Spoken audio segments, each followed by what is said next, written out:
Welcome to the Marvels, Mysteries and Midlanders podcast.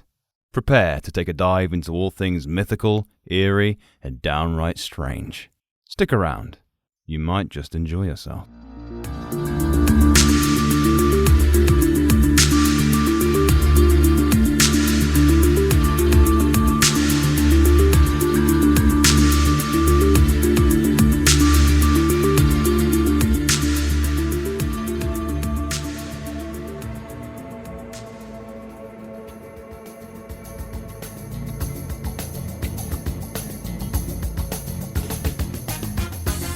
Previously on the Hexam Heads Part 1, grammar is questioned. Right, I didn't know I was on Grammar Hammer Hour. People's actions are dissected. You know what'll be a laugh? I'm gonna break into the abattoir and I'm gonna steal a sheep. And Lewis shows us how he would deal with the goat man. I'd go, yes. And now, the Hexam Heads Part 2. Hello everyone, and welcome to Marvels, Mysteries and Midlanders. You're joining us again on an exciting episode, but this one is unlike many other episodes. This is a part two. You may have just heard our incredible previously on jingle, which I am quite proud of, personally. But today we are looking at the Hexam Heads Part 2. How are we doing, gents? How are we doing? Good. Yeah, I am well, thank you. I'm James, he's Junan, and Lewis as well. I didn't introduce you. My apologies. How rude of me. We're comfortable now. We just do that thing that podcasts do, where we just sort of come in mid-conversation and just go on like nothing's happening. You don't need to know who we are. You just need to know. It's part 2, so you should already know.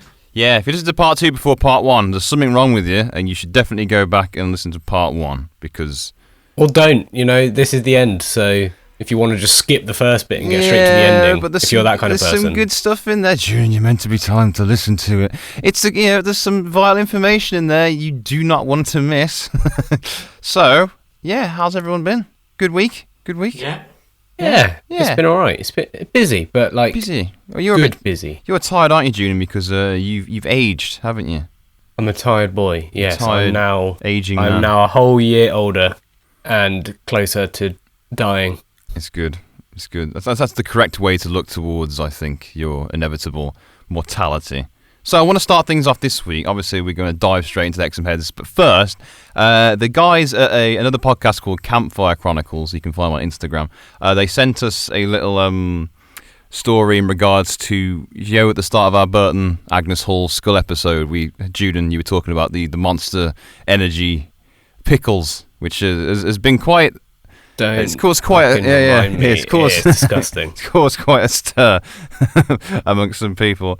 And basically, he said he wanted to tell us a quick story where he had to drive from Florida to Virginia, which is about 730 miles and is around a 10 to 12 hour drive, Pretty long. And that's long. That's that. If you drive that far in the UK, you'll just not be in the UK anymore. That's what I was thinking exactly. You just get the hell out of it. But he said that to keep himself going, he drank 2 5-hour energies, Mountain Dew, and a Monster Energy drink. And is this that classic debate of whether you get 10 hours of energy or 5 hours of 200% energy? Well, listen to this. So, 10 to 12 hour drive, he drank these 2 5-hour energies, Monster Energy drink and Mountain Dew, and he got home it in one go. He got home in 8 hours. I mean, did he put it in? Did he feed his car the energy drink? I don't know if it was in the car or in himself, but he just ran. He just ran in 8 hours. He said that the car never went below 80 miles per hour. Apparently, he was just flying across America. And also, he wanted to say that if he was to become a screaming skull, he would just sit there and make uncomfortable sexual moaning noises for the entire time. Different kind of skull. Yeah, no, that's a winner. That is uncomfortable, because that's not even like terrifying. That's just like, oh fuck, he's doing it again. Yeah. Oh. Like, we were just trying to enjoy dinner, and there's this guy who's just stop, please, not now. Nana's come over. Unless you got one of those nans who's just really like into that, and she's like, oh yes, I wish I had one of these skulls. I've got something else to bring to the table as well. Yes, June. I watched the worst. Well, not the worst horror film. I watched a terrible horror film last night. Let's hear about it. And it's on Netflix. Is it? I wonder if it's what I'm thinking of. I can't remember what it's called now. I'm trying to find it. I'm just going to quickly scroll through and I'll watch it again. It was like The Girl on the Third Floor of the House or something like that. Starring CM Punk, the wrestler. And there's that film. Yeah, it's weird. I mean, there's actually, Well, I couldn't understand though, because you watch it and it's like, right, so there's really uncomfortable dead on, like face-on shots of each actor in the conversations, and it swaps between the two, so it's like they're staring into your soul. Yeah. And half the cast are good actors, and half the cast really can't act. It's true. It's completely true. And so I don't want to just jump ahead and kind of spoil what you've seen, James, before, because I want you to mention it first. But what stood out to you as some of the standout weirdness in that film? There's one scene that really stood out to me, where he's in the shower. I know exactly what you mean, and it is... it's gross. It's fucking nasty. Yeah. Well, I understand why... Yeah. This house is just... why it's doing what it's doing. The house is, it's seeping bodily fluids because it's some sort of revenge like a plot living against house. men. It's a living house, yeah. And basically... But it's also a brothel. Yeah, it was also it's haunted by some flirtatious ghost who just bangs every man who goes into the house because, men are just weaklings and can't physically keep themselves under control. Yeah. See, these movies, it's always the guys that let the side down and move into these houses. Oh, come on, babe. I'm trying to make a difference, but I should be allowed to bang the mysterious woman who keeps appearing at my house. Come on. It's like that. Yeah, kind of. Watch it if you like horror movies, but don't expect much from it because it's not good. Yeah, I have to. And also, the ending was just stupid. I don't remember what happened. Oh yeah, he's in the vent or some crap like that. Yeah, the baby's there, and the marbles are dropping. And CM Punk's in the vent for some reason. I don't know much about wrestling, so it's just fucking silly. The shower scene. Let's quit before we move on. The shower scene. So basically, he's in the shower. They're in a normal shower, and it stops, and you're like, "Oh, blood's gonna come out of the shower," but it's not blood, is it, Julian? It's not blood, is it? It's the money shot, is what it is. He looks up at the shower head and he's like, "What's going on?" And starts twisting it, and then spaff is I think is the podcast friendly way of saying it. Insurmountable amounts of male baby gravy starts flying out of the shower all over the man. All over CM Punk's face. Yeah, he's also right. I don't want to put the man down. Maybe he's really good at it in real life, but the character is shit at DIY. Yeah, I'm rebuilding this house, but I don't know what I'm doing. Yeah, he's just. There was one bit where he had a wall outlet out and was just poking it with a screwdriver. Like, I'm fixing this wall outlet that doesn't work. It's leaking fluid. I'm just going to get my screwdriver in there while it's all still connected and just poke it. Have you turned the electrics off? No. I watched that. I mean, it's definitely not the worst horror film I've seen, but I think it's the worst big budget horror film I've seen, because I've seen some indie horror. I don't know. Probably. Let's have a look. I don't think it is. Surely, if you got a big budget, I'm fulfilling the role as show's producer and fact checking. Is it a WWE film? I don't think it is. Right. But I know they did those films. But CM Punk's in it. He's in this house that's alive, and it sounds probably more interesting than it is, but it just doesn't kind of work out. But it's rated 4.6 out of 10. There you go. IMDb. There you go. I think is generous. Yeah, Ryan. I'm gonna see if I can find the budget. Yeah, carry on. Sorry, I'm doing the producer stuff where I. While Julian figures out the money shot for the girl on the third floor, we're gonna get started. So, Lewis, what do you remember about the first part of the Hexam Head's tale? It were bothering people in the houses. That's right. That is right. The Hexam Heads were bothering people in two houses, particularly the Dodds and Robson families. Julian, you want to add anything to that? Bothering. Well, there was just these. There were lots of people getting involved, and no one could seem to decide whether. Well, no one could decide if the heads were haunted, if the place was haunted. I remember that. The Robson children dug up some heads in their garden, And when they brought them into the house, strange activity started to happen, like glass being thrown at them, the head staring at them, strange creatures appearing, which we're going to get into more today. And then the activity kind of spread to the next door neighbour. And then when it ended, we were just about to bring in a person called Dr. Anne Ross. It was a bit nightmarish. So, it's no real surprise that they actually contacted Dr. Anne Ross, because she was a researcher, a massive one at that, into Celtic heads and into the cult of the head across Celtic Europe, writing in her 1967 book, Pagan Celtic Britain, that the human head was regarded by the Celts as being symbolic of divinity and otherworldly powers. We've actually briefly mentioned the idea of particular cultures using bones or skulls in rituals in our Screaming Skull of Bert and Agnes Hall episode, which I'm mentioning again for the second time this time. Please go and listen to it. But I wanted to go into a bit more detail in terms of what the Celtic head cult is about, what the deal was with it, because obviously, it helps. I'm no historian, but I feel it's worth tying some of this info to the story. So get your buffing hats on, gents, because I'm going to give you a brief, probably very bad description of what the Celtic head cult is. Are you ready for this? Are you ready? I am. Good. Ready. Good. So like most scientists and researchers, they squabble over the real importance of these heads to ancient peoples. Some say that it was just a decorative motif that they really, really enjoyed doing.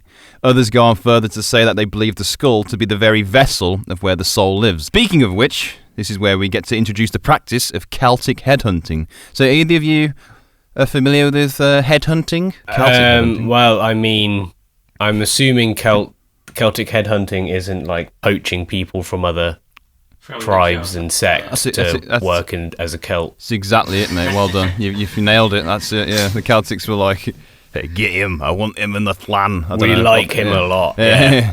I like him. Celtic headhunting was where you hunt a specific person. So that is correct in terms of, the modern day definition of it. But they hunted a specific person down, essentially just to claim their head and their soul.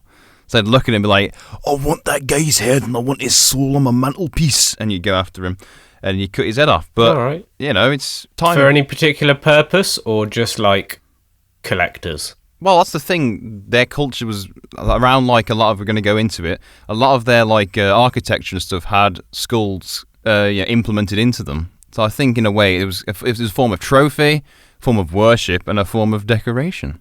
So basically they're It's like going down the local builder's yard and just nicking a bunch of bricks. Yeah. It's the equivalent of that. There's no souls in the bricks, mate. Arguably there's no soul in the head either, but this is the Celtics. Okay, if you're going to go there. Wait, hang on. This is going to get very spiritual very quickly, and we're... Very bold flame, Junan. We're not that sort of show. Not yet, anyway. Not yet. But yeah, so if we introduce the concept that there are souls inside of these head sculptures, it's time to start asking what souls are inside the Hexam headstones, if they are of same design. Because obviously you've got the human skull having souls in, but the Celtics also made these headstones that represented heads. So would it be the same kind of principle for the skulls than it is for the heads? And we will go further into that later in the episode. It's also worth mentioning that headhunting has been practiced by many, many cultures. It's not just a Celtic thing. So many places have done it. All over the world, but today we are focusing purely on them Celtic vibes. With me so far? Yeah. Yeah. Good boy. I sense some doubt in your voice, Jim, but I'm going to keep going anyway. No, I'm with you. I'm following.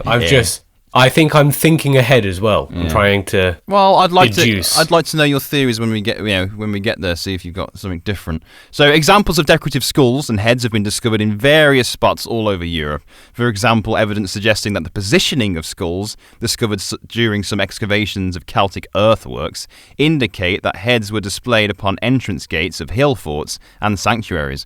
It's a way to scare someone off, though, isn't it? Get out of here. Got your dad's skull on here. You want to come in here and have another go, do you? Yeah. Heads.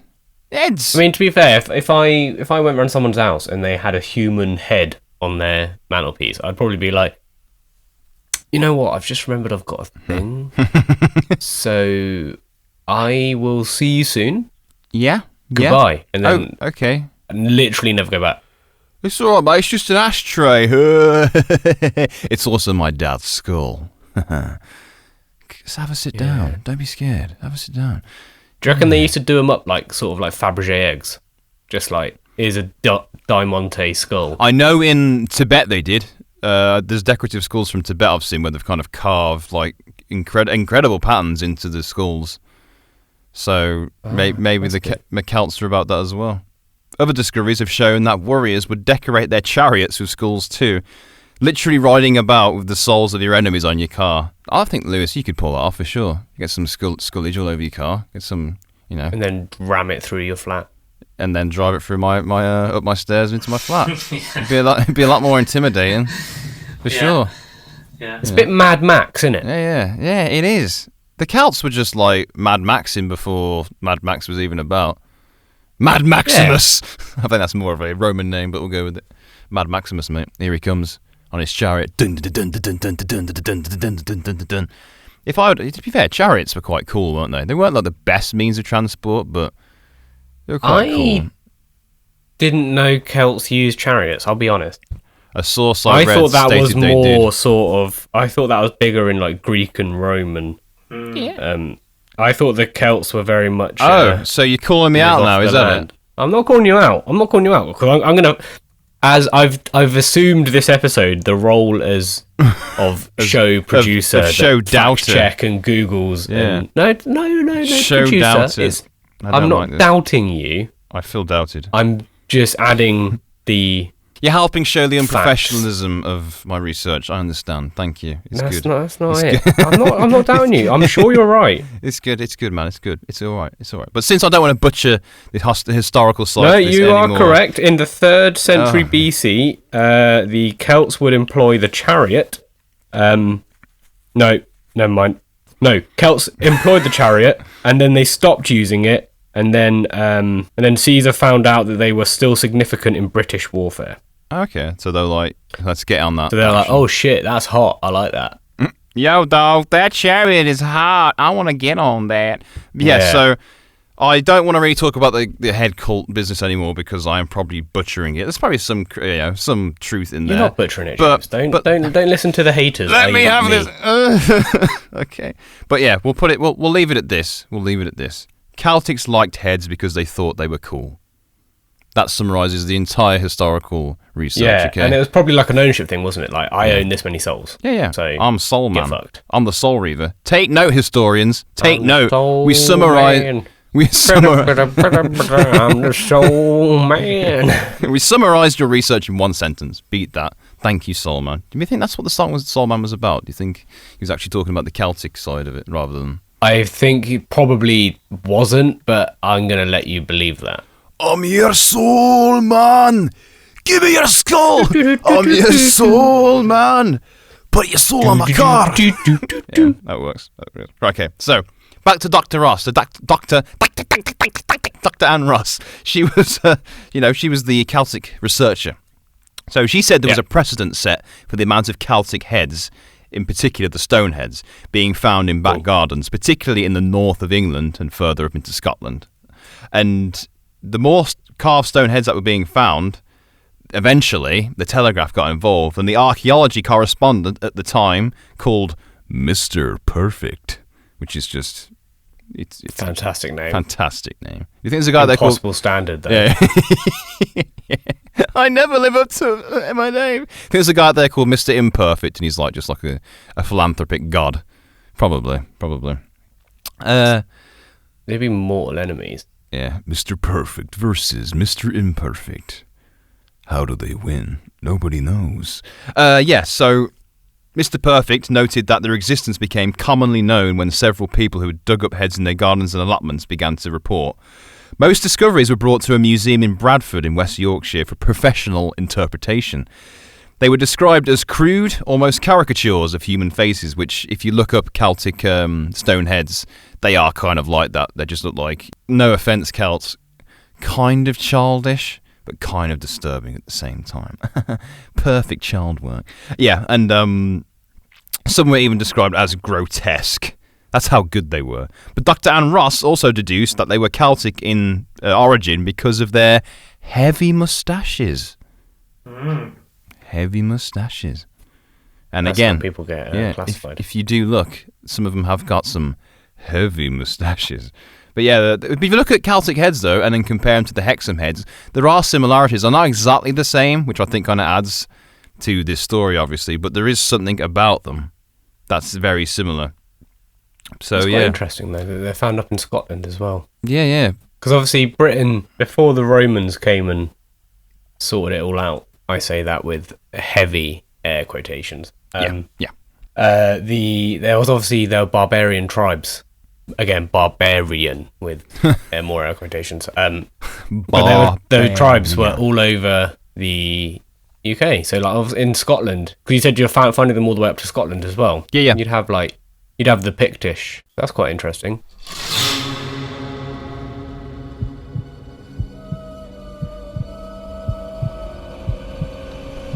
Don't you disgust me. You disgust everyone. Hey, stop being so violent! Knock that off! Do feel free to correct us, guys. We do appreciate it. We are It helps us get better at doing this. He is I a genius, promise. but Yeah, the quiet genius. he likes to hide it. What I'd really like, though, is that these... Dumb Carter. The most backhanded compliment you've ever received. Solid compliment. Yeah, that's what I'm all about. But yeah, if you think back at these Hexam heads, yeah. Obviously, we know them as these trouble-causing stones, but what if they actually were ancient stones, forged and imbued by magic by some ancient warlock or witch? Or maybe they're even some sort of crude extraterrestrial creation. Or druid. Or druids, sorry. Yeah, get the druids in. No, because it was like, obviously Celtic. And druids, of course, they were priests. Yeah, I know, yeah, obviously, but I'm trying to think of the more crazier theories, like a crazy, not necessarily a druid warlock did it, just some, weird nomadic guy, and then What aliens, What if aliens? Aleister Crowley has something to do with it? I mean, You want Did you out ever- their theories. you ever visit the guy had these This was things in obviously lots of stuff. hundreds of years after after was Aleister Crowley. He probably took a But, trip and threw some heads in the ground. Or aliens. Or aliens, yeah. I see you guys know what I'm like with aliens. Like I can talk about them, but I just can't get into them like deep dive. I mean, I'm gonna have to at some point. But They definitely exist, right? But they just probably don't give a shit about us. yeah, I mean, we can't be alone. It's big in up the there, universe. mate. It's big. Exactly, yeah. It's big. It's big. It's Like scarily big. It's horrifying. It's horrifying, Yeah. Junior. It's terrible. But yeah, Dr. Ross had heard about the mayhem the Hexam heads had caused and decided to look into it herself because, after all, she was a professional. Of course she would. She contacted Nellie Dodd, the neighbour who had the experiences, and she also contacted the Robsons, and she decided the heads must be the connecting thread to this strange phenomena, which is quite obvious, really, isn't it? Yeah. But anyway. But yeah, Dr. Ross had 3 months studying the Hexam heads with no strange activity at all. Until now. So, setting the scene for the story.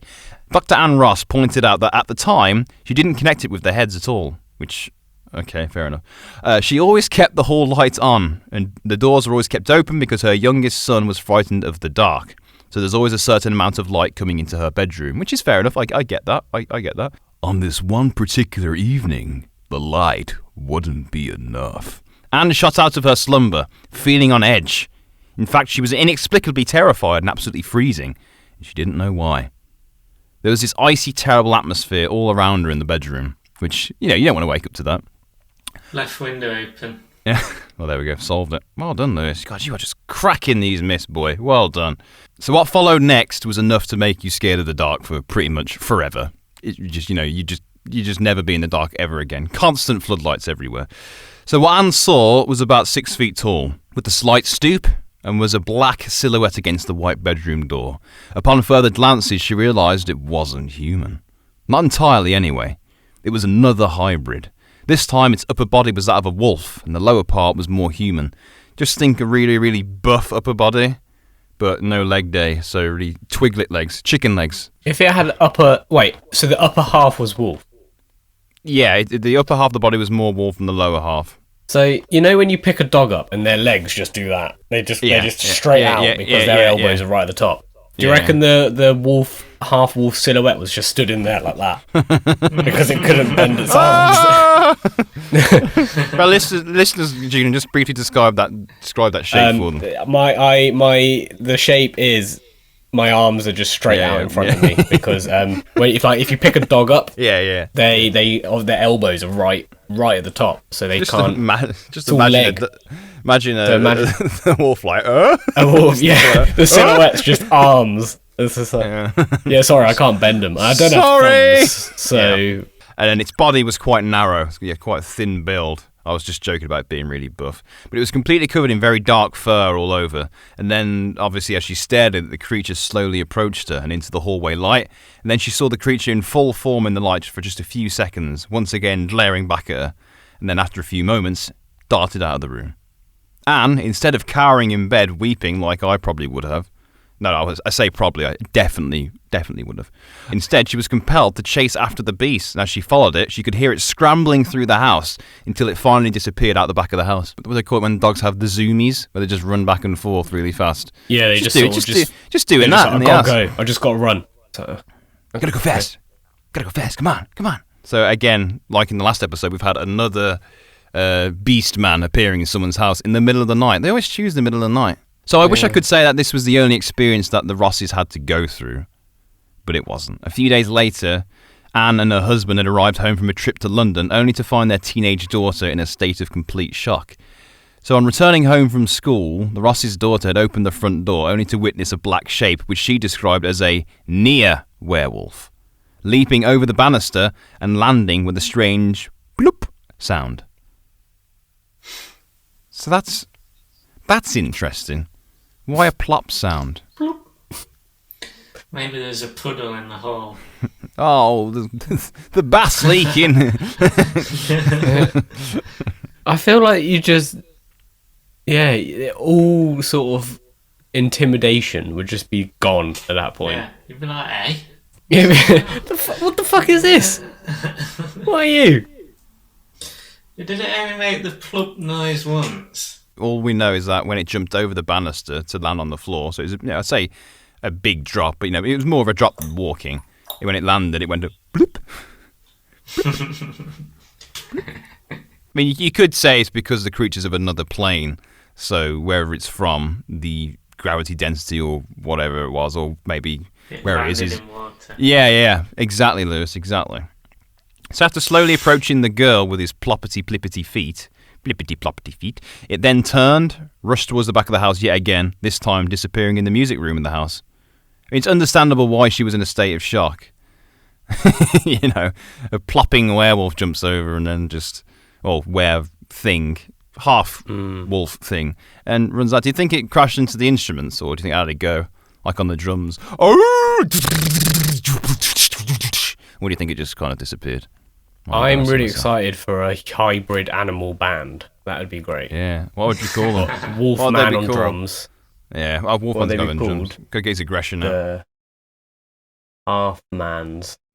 Half-mans? That sounds like a rap group. Yo, what up? We are the half-mans, bruv. They might be into rap.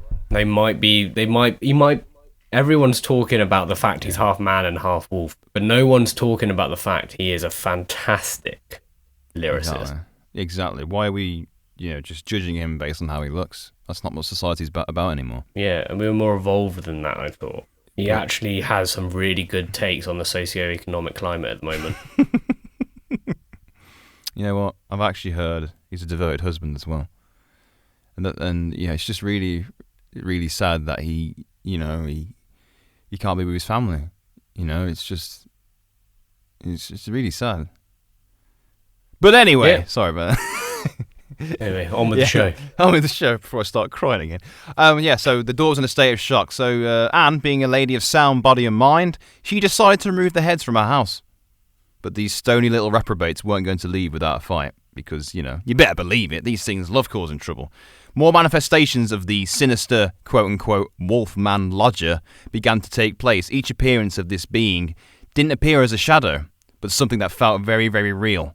It didn't linger in the corner of your eye like a blink and you'll miss it apparition.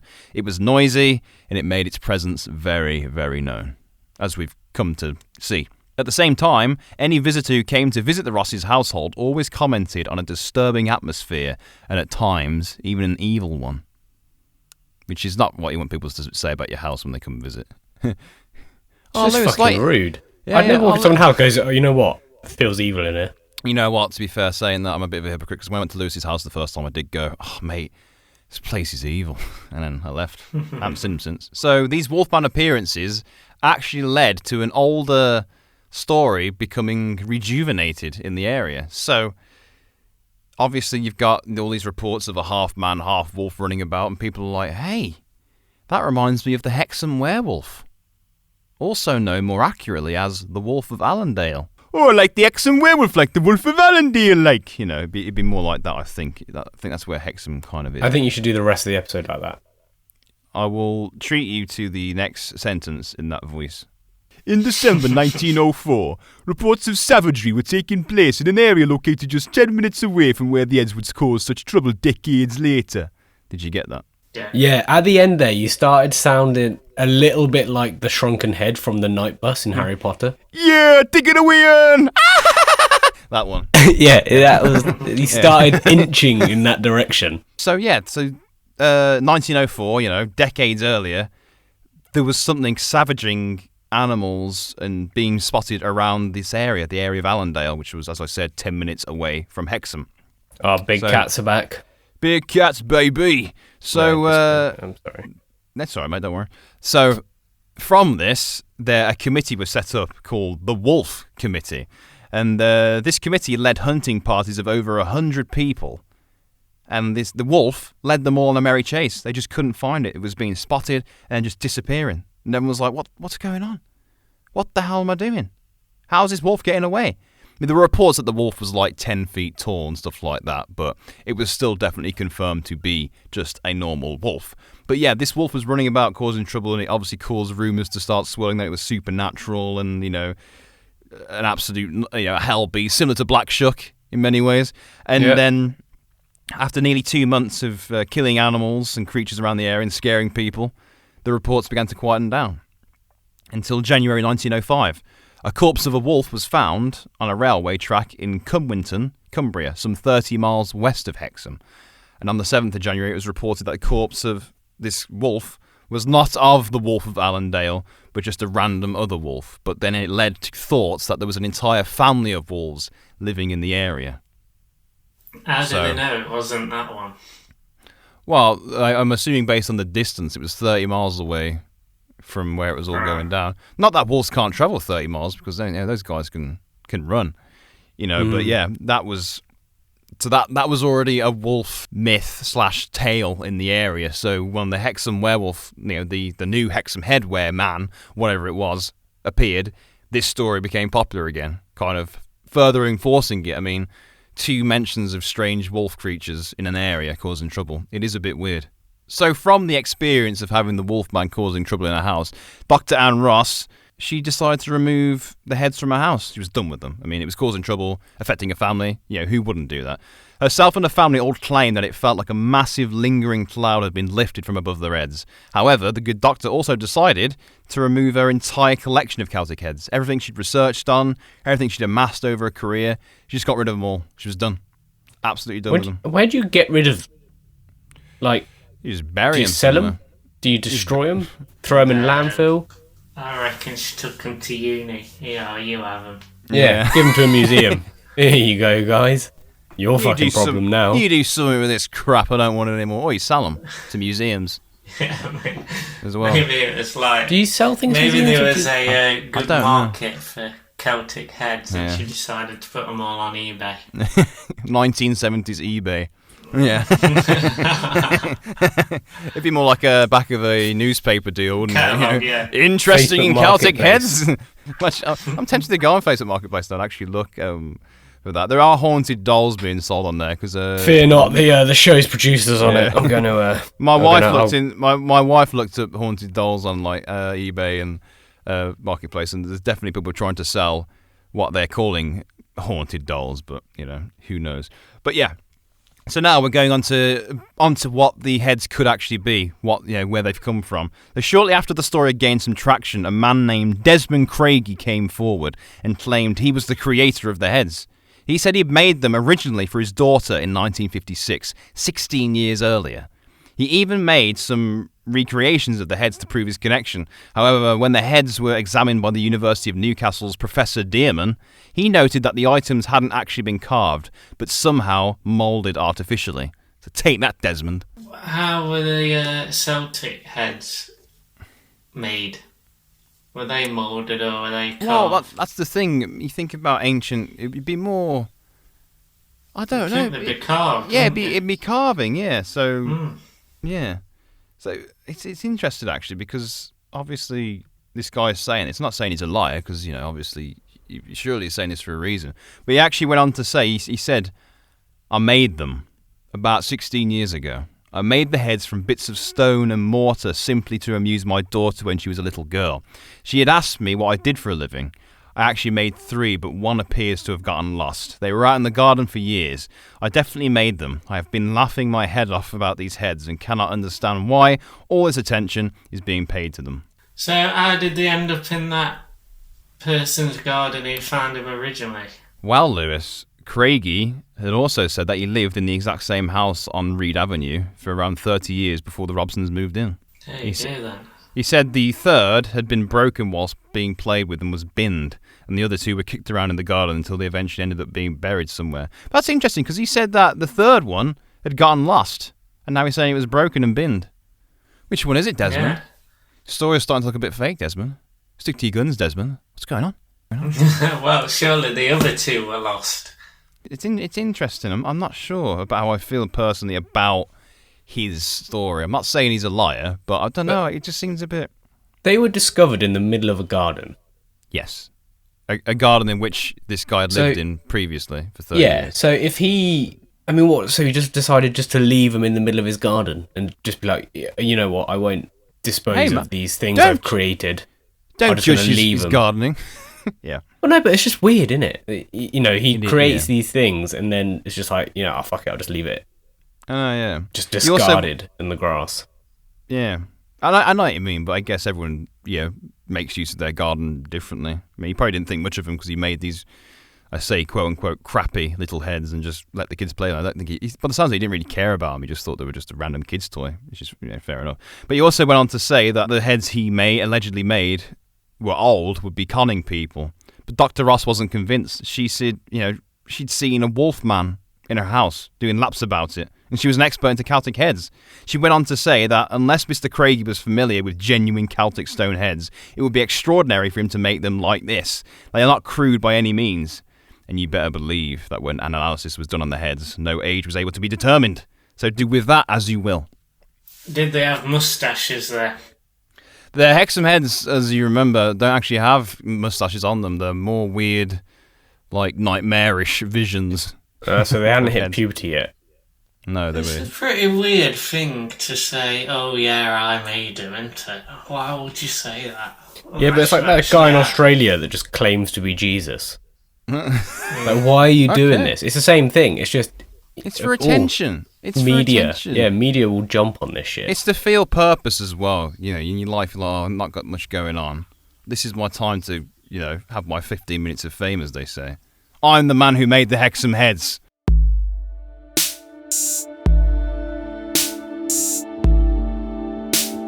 Marvels, Mysteries and Midlanders.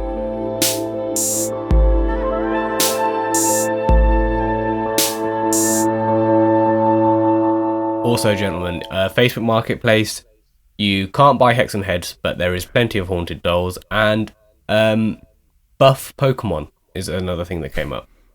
Buff Pokemon. Yeah, basically, just imagine like Arnie figures with Pokemon heads, and that was pretty much what it was. You guys should know what to expect for Christmas this year. Some buff Pokemon's coming your way. You see, people are making stuff like that. Is it so hard to believe that Mr. Craigie made them? Well, exactly. But again, if I could have them in my hands, I could try and compare. But again, I'm no expert. But that's a good point, though. It is true. Is there really the option there that he could have made them? Because he could have, man. He could have. But it's like, here, I'm going to build my kids a toy. Here's a head. Enjoy. Yeah. Like, that's such a... What? how did he decide to? Yeah, that is odd. If you make, you'd at least make the rest of the fucking doll, wouldn't you? Says more about you, Desmond, than anyone else, to be honest. Here's a head. I don't. You sort of care about the kids, but not enough to do loads. Yeah, I know what you mean. So if the Hexam heads are truly ancient relics of Celtic descent, then it's easy to associate them with being cursed in some form. It's an old object, it's been about for years, it's from a culture different to ours, so your mind instantly goes to, well, there's some bad juju about this. It happens a lot, you see it all the time. Yeah. And, they don't help themselves by making them look so bloody creepy. It's just the way it is. And it's... If they aren't cursed or, responsible for causing all this stuff, then what was? There was a massive spike in strange activity. So something had caused it. It just so happened to happen when the heads were discovered. Mm. Maybe it was that drunk guy, Juden. Maybe he was like a prolific prankster and he was just absolutely riffing on these families. All of them. Yeah, see, it could be... I don't know what side of the fence I'm on with this one. I'm on the side of the fence I'm always on. It happened. Freaky stuff went down. It happened no matter what. Yeah, I'm trusting people. But there's just things either side that just, it's like it's one of those way. balancing act. Like these Hexam heads, to find them usually, you have to have like excavation missions, right? Yeah. And then some kids just happen to come across them in a garden. Yeah, how low were they buried? I mean, how high were they buried? How shallow was exactly. it? If it was that shallow. Like 10-year-olds with the bodies of 20-year-old construction worker men. Well, yeah, because if it was that shallow, it wouldn't be like 2,000 years ago that they were there, right? Yeah, because that just doesn't. Exactly. Yeah. Desmond's. That's why. Yeah. Lewis is firmly in the Des camp. Lewis is logical to shit right now. He's not leaving the the Desmond Craigie camp. Excuse me. Yeah. Moving into the stuff, we got one more theory of what they could be, and it's in the more supernatural sense. So one doctor believes that he has the answer. Meet Big Daddy Dr. Don Robbins, who, disclaimer, he may not be big or a daddy, but he's definitely a doctor, so we'll leave it at that. He believes that certain minerals have the capacity to store information in the form of electrical energy encoded in the lattice structure of their crystals. So I'm going to say that again because that's like Doctor Who logic being explained to you. So, yeah, Dr. Don Robbins believed that certain minerals have the capacity to store information in the form of electrical energy encoded in the lattice structure of their crystals. So basically, he thinks stones are just memory cards. Well, that's exactly what I've written here, fucking Julian. Batteries. Think of a very ancient flash drive containing wolf and goat men, plot noises, glass shards, and weird flowers. I don't have a slot for that on my computer, so... Oh, right, okay. Oh, it's a shame. So I won't be able to plug those in. So yeah, that's what he's saying. He's basically saying that these stones can be imbued with ancient power. It sounds like bullshit, but at the same time, it sounds cool if it was real. It does sound cool, but how would you ever prove that? Well, he's a Dr. June. He doesn't have to. He's but unfortunately, it doesn't quite work like that. You dare question Big Daddy Don Robbins? If you're a doctor and you make a claim, you've sort of got to be able to provide some form of evidence for it. Have you got the research to back it up? Yeah, I've got the research, mate, right here. Just sticks his fingers up. There you go. Otherwise it's just a... Otherwise, it's just a hypothesis, and then it's like, wow, cool. You can't... Yeah, no. Okay, well... I need evidence. I know what you mean. Speaking of the Wolfman once more, though, Dr. Robbins also drew parallels to Norse mythology, which we love here at Marvel's Mysteries and Midlanders. We love that stuff. Saying that these wolfmen have been appearing could have been wolvers. And also, in case of the goat man, a faun. But the main focus is on wolvers. So wolvers were themselves are part man and part wolf. Unlike werewolves, which turn at the full moon, wolvers, it's their permanent state of being. Being handsome enough, but covered with too much hair. Like most of us, really, We're not ugly. We're not beautiful. We're okay. But just a bit too much hair. I haven't got time for that Hollywood laser treatment, so... Oh, yeah. Dolphin smooth. Yeah. So he was saying that he was covered... dear. So wolvers allegedly had no ill will towards humans at all, unless they were provoked. Oh, why did I say dolphin smooth? It's stuck in my head now. These wolvers were nice, and they wouldn't attack you unless you provoked them, and they were known as kind-hearted beings. These fancy furry fellows would even help you find your way if you were lost, and even share their food with you, providing you treated them with respect back. You know, it goes both ways. I respect you, you respect me. It's good.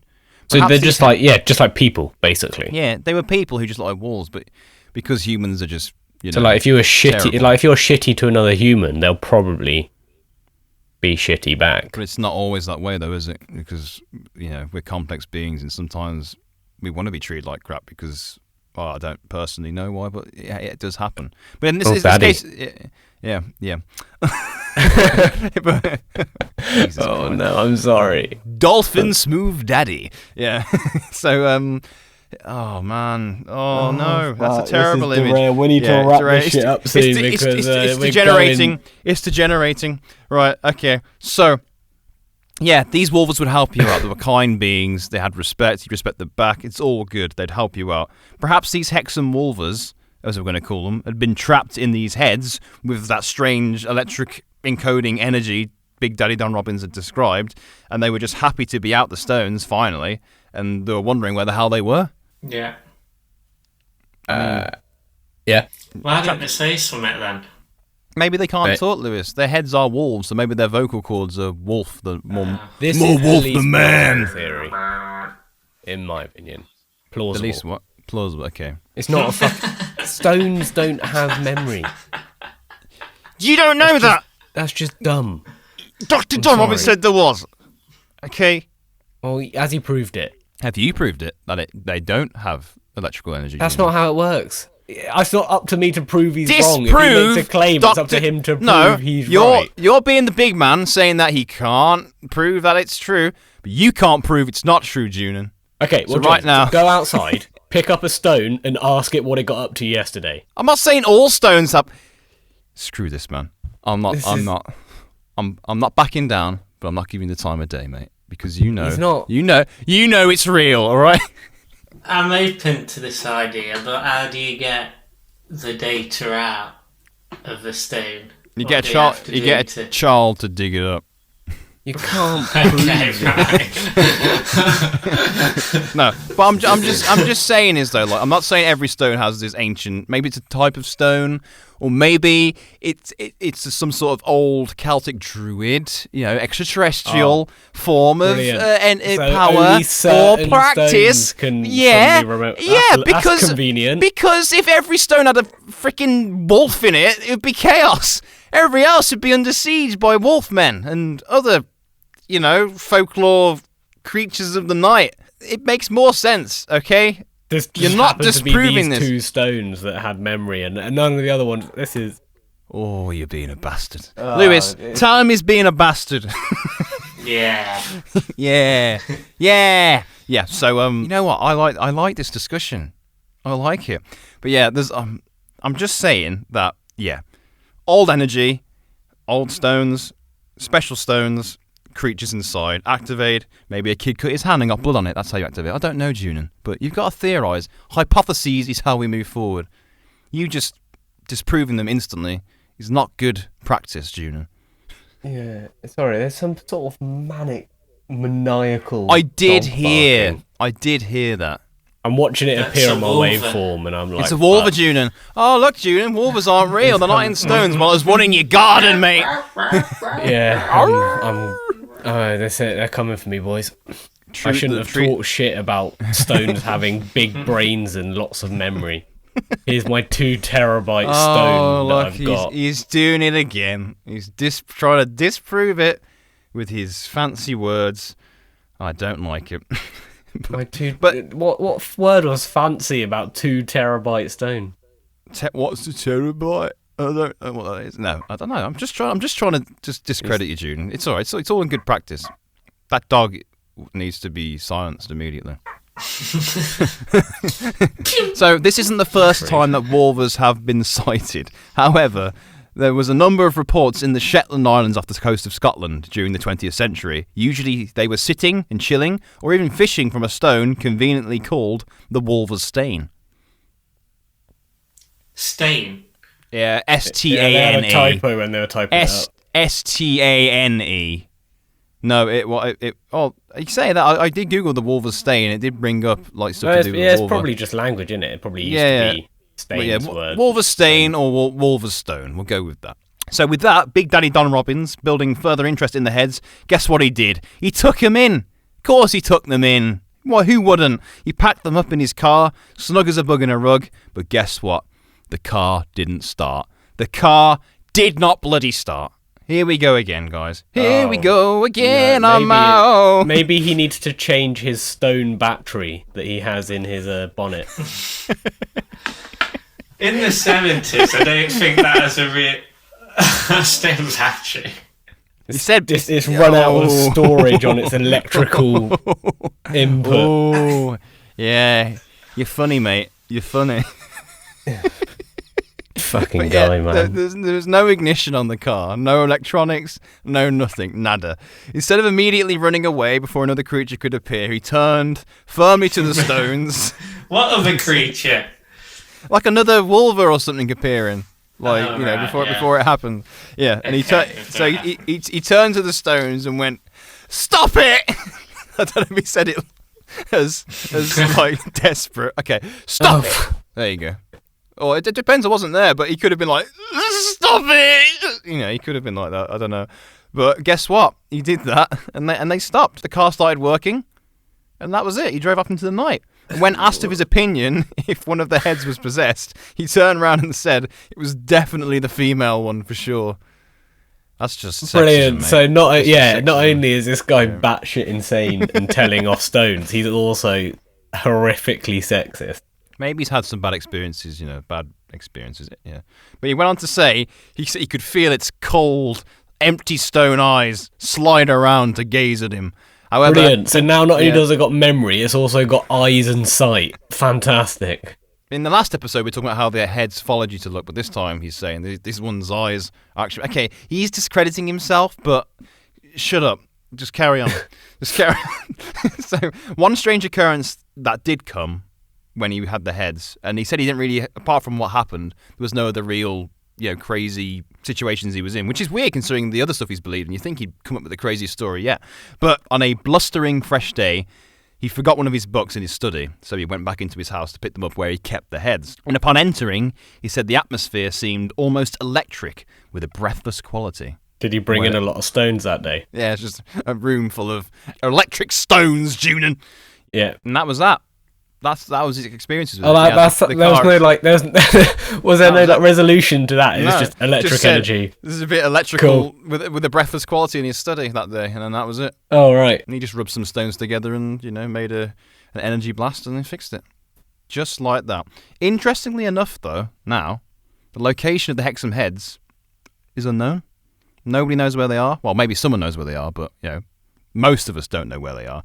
Although they were examined by Professor Dearman of the University of Newcastle, their whereabouts after his investigation have faded into history. They were also being reviewed by several other historians and professionals, including a dowser called Frank Hyde, which a dowser, if you didn't know, is a being or a being. A dowser is a person who employs divination to locate water, buried metals, ores, and even grave sites. Divination? Yeah. What, like one of them sticks? One of them sticks, mate, exactly. Okay. Because when you said divination, I for a second here using the stars to predict where water was, and I was like, fuck's sake, we're doing this again, aren't we? Jesus. No, I think Lewis has got the correct thought of it there. But yeah, so now, from that, we just have to ponder just where the heads did end up. Maybe he had to change the batteries in his TV remote. And all he had was the 2 Hexam heads. Just imagine him really crudely hammered into the back of his controller. It's all cracked plastic. He needed some external storage for his PlayStation, so he just plugged in the stones. This is the 70s, June. There was no PlayStations back then. Okay, come on. Don't get smart. External storage for his Atari 7. What was he? computers a thing? And yeah, they were, but like widespread. No, not really. No. So yeah, where were the heads? Where were they? Do you guys know where they are? Maybe they're in a post office causing havoc. Maybe they're just living their best life in the San Fernando Valley in California. Maybe, just maybe, they're in your garden. Yeah, I was going to say that, in your garden. Have a look. Maybe they're in your garden. And you should have a look. Or your neighbour's garden, but don't look there without permission. So overall, guys, what do you think the deal with the heads was? Do you think there was just some man-made story that got overblown with crazy stories of wolfmen and poltergeist activity? Or do you think maybe it's some sort of extraterrestrial, creation? Or even, you could say, not a battery tuning, you could say it was even a prank done by the Fae, fairy folklore on just some humans, because those guys don't always get it. What do you think it is? It's a mystery, and it's a damn good one. Craigie matey Craigie. So Lewis is in the camp of that the guy made them, and people are just blowing it out of proportion. Okay, Julian? Well, I was pleasantly confused and didn't know which side to be on till some fucking geezer decided that they actually have memories and electricity running through them, and that's pissed me off a bit. So I might side with Craig on this one, just to prove a point. Just me outside the camp then. It just seems bollocks. Because the stones, evidently shit stopped happening after he told them to behave. If I was a ghost and someone was like, behave, I'd be like, what are you going to do? You're not going to fucking kill me again, are you? Stop it! No. Stop it! But I don't know. It doesn't, there's some inconsistencies here. I personally think that my belief is that skeptic in me is going, nothing happened, it's all blown out, blah, blah, blah.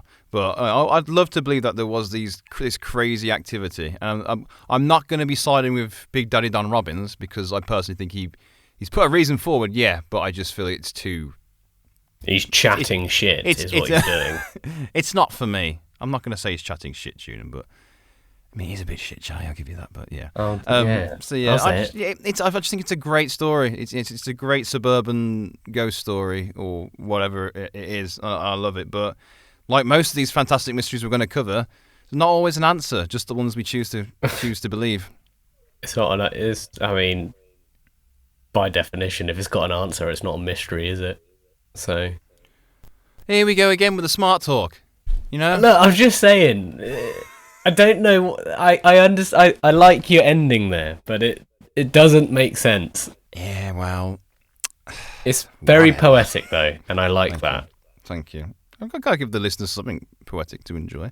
So, gents, that was the Hexam Heads Part 1 and Part 2. Thoughts overall? You enjoy it? You enjoy the tale? Better, worse?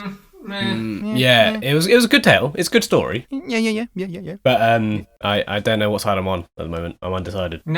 Nobody learnt the lesson, did they? And it was kind of like history repeating itself over and over.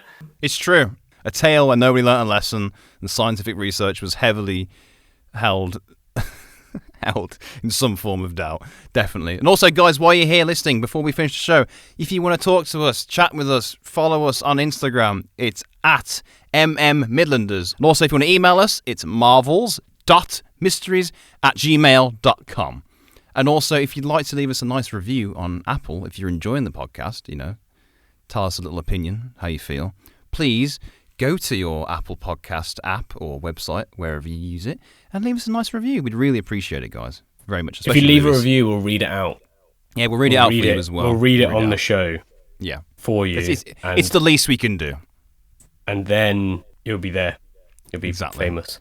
And also, Lewis, he gets quite upset when people don't leave reviews, so you should do it. It gets quite violent. So then, guys, thank you so much for your time this week, listening to us. I hope you enjoyed the episode. June and Lewis, you've been fantastic as always. I hope you both also have fantastic weeks. Mwah. Have a great day and take care. Bye-bye. Bye.